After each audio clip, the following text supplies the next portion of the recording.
അസ്സലാമു അലൈക്കും വറഹ്മത്തുള്ളാഹി വബറകാതുഹു. നമ്മുടെ നൂറെ ഹബീബ് മജ്ലിസിലെ ആറ്റക്കോയ തങ്ങൾ അദ്ദേഹത്തിന് അനുകൂലിച്ച് ധാരാളം വീഡിയോകൾ ഇട്ട ഒരു വ്യക്തിയാണ് ഞാൻ. ആ ബഹുമാനവും ആദരവുമെല്ലാം നിലനിർത്തിക്കൊണ്ട് തന്നെ ഇന്ന് ഒരൽപ്പം മാറി ചിന്തിക്കുകയാണ്. മറ്റൊന്നും അല്ല, അദ്ദേഹം ഈ അടുത്ത് നടത്തിയ ഒരു പരാമർശം, ഞാൻ ആ വീഡിയോസ് ഒന്നും റിപ്പീറ്റ് ചെയ്യുന്നില്ല. അദ്ദേഹം നടത്തിയത് അദ്ദേഹത്തിൻ്റെ മജ്ലിസിൽ വന്ന ഹൈന്ദവ സഹോദരീ സഹോദരന്മാരോട് തേനിൽ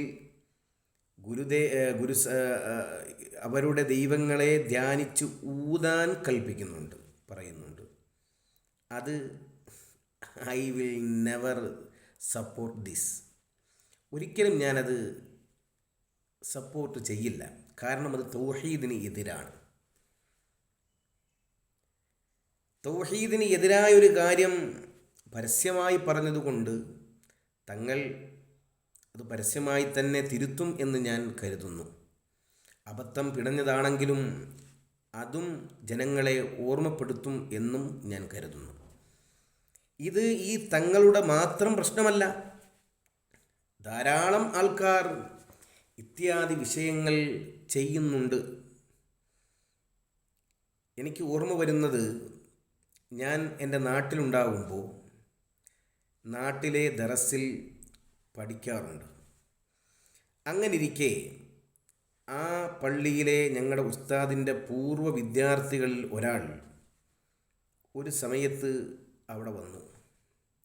അദ്ദേഹത്തിൻ്റെ കയ്യിൽ ഒരു 8ഓളം കുപ്പികളും ഉണ്ട്.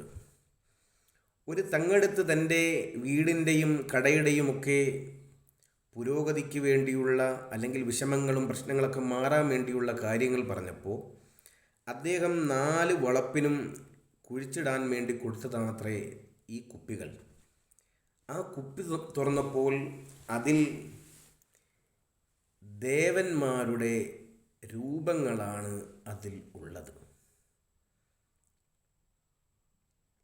ഇതൊക്കെ ഒരു തങ്ങന്മാരിൽ നിന്നാണ് ഉണ്ടാകുന്നത്. ഞാൻ പറഞ്ഞു വരുന്നത്, ഇത്യാദി വിഷയങ്ങളൊക്കെ ധാരാളം ഇന്ന് നമ്മുടെ ഇടയിൽ പലരും ചെയ്യുന്നുണ്ട്. ഒരുപക്ഷെ അവർ നോക്കുമ്പോൾ കിതാബിലെല്ലാം കാണുന്ന വിഷയങ്ങളാകാം ഇത്.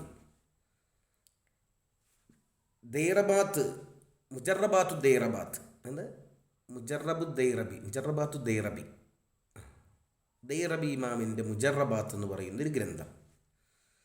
ആ ഗ്രന്ഥത്തിൽ ഹവാസു മുഅവ്വദത്ത് സാനി ഖുൽ അഊദു ബിറബ്ബിന്നാസ് എന്നതിൻ്റെ പ്രത്യേകതകൾ ചർച്ച ചെയ്യുന്നിടത്ത് അതിൽ കാണാം 1000 പ്രാവശ്യം ഖുൽ അഊദു ബിറബ്ബിന്നാസ് ചൊല്ലുകയും അതുപോലെ തന്നെ ഒരു നോമ്പ് അനുഷ്ഠിക്കണം അത്രേ. അതായത് റൂഹുള്ള ഭക്ഷണങ്ങളൊന്നും കഴിക്കാൻ പാടില്ല. ഇറച്ചി, മീൻ, മുട്ട ഒന്നും കഴിക്കാൻ പാടില്ല.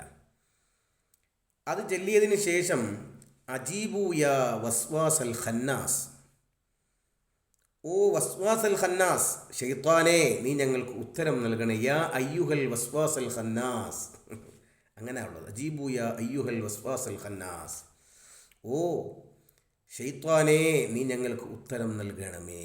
ഇതൊക്കെ കിതാബിൽ ഉള്ളതാണ്.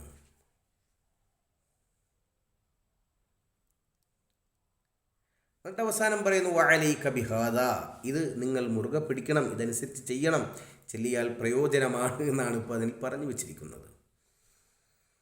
അങ്ങനെ ധാരാളം ഗുരുതരമായ പ്രശ്നങ്ങൾ ചികിത്സയുടെ പേരിൽ അറിയപ്പെടുന്ന പല ഗ്രന്ഥങ്ങളിലും ഉണ്ട്.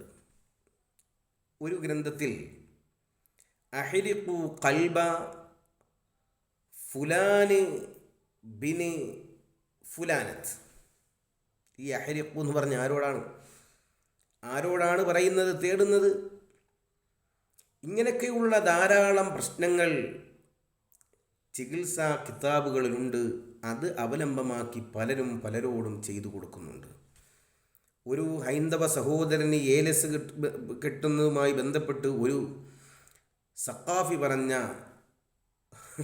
ഒരു വിഷയം എനിക്ക് ഓർമ്മ വരുന്നു. അദ്ദേഹം പറഞ്ഞത്, അവർക്ക് ഏലേസൊക്കെ എഴുതി കൊടുക്കുമ്പോൾ ഫിർഔനെന്നും ഹാമാനെന്നും അബൂജഹൽ എന്നൊക്കെ എഴുതി കെട്ടിക്കൊടുത്താൽ മതി. എവിടെ എത്തി?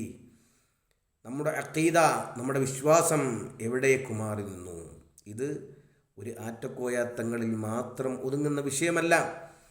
തങ്ങൾ എങ്ങനെയോ അത് പറഞ്ഞുപോയി, തങ്ങൾ തിരുത്തും എന്ന് ഞാൻ കരുതുന്നു.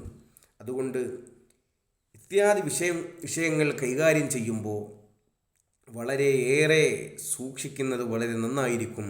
അല്ലാഹു സുബ്ഹാനഹു വ തആല നമ്മളെയൊക്കെ യഥാർത്ഥ മുത്തഖീങ്ങളിലും മുഖ്ലിസീങ്ങളിലും അല്ലാഹു ഉൾപ്പെടുത്തി അനുഗ്രഹിക്കുമാറാകട്ടെ. അസ്സലാമു അലൈക്കും വറഹ്മത്തുള്ളാഹി വബറകാതുഹു.